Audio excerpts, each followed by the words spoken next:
just wonderful to be here, surrounded by so many people with open minds and open hearts, people who are willing to imagine that there is more to this world than meets our own eye.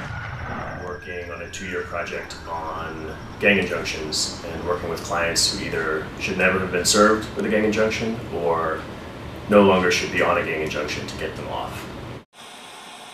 In a very general sense, if school isn't fitting for a kid, the alternative that they may seek is the streets.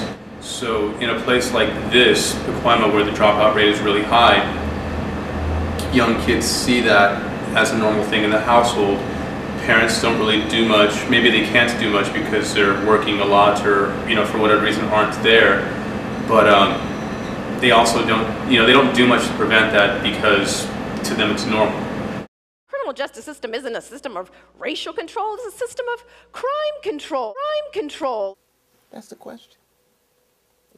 That is the question. Because once you're swept in, you're ushered into a parallel social universe in which the basic civil and human rights that apply to others no longer apply to you.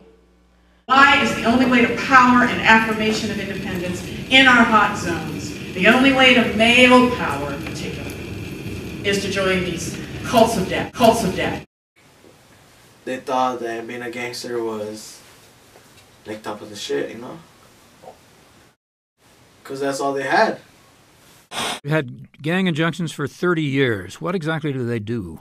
The injunction orders usually have restrictions, travel restrictions, clothing restrictions, cell phone restrictions, and associational restrictions, and there were curfew restrictions which are currently not being enforced in the city of Los Angeles because of a massive lawsuit saying they're unconstitutional.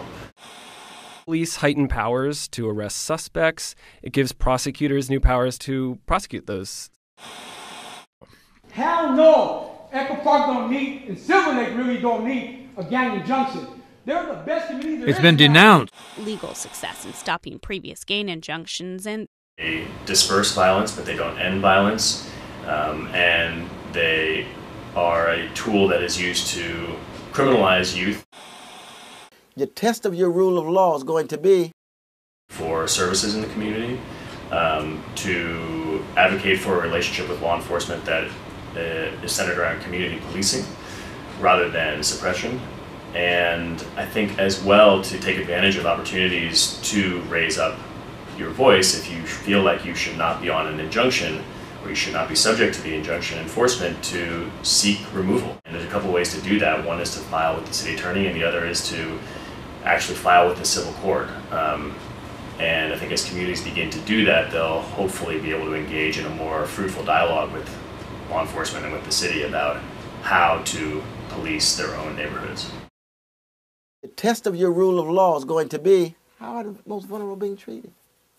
It's not whether the torturers are getting off. We know the torturers don't have a rule of law applied to them. The wiretappers, they're getting off scot-free. What about Jamal with the crackback, taken to jail for 7 years?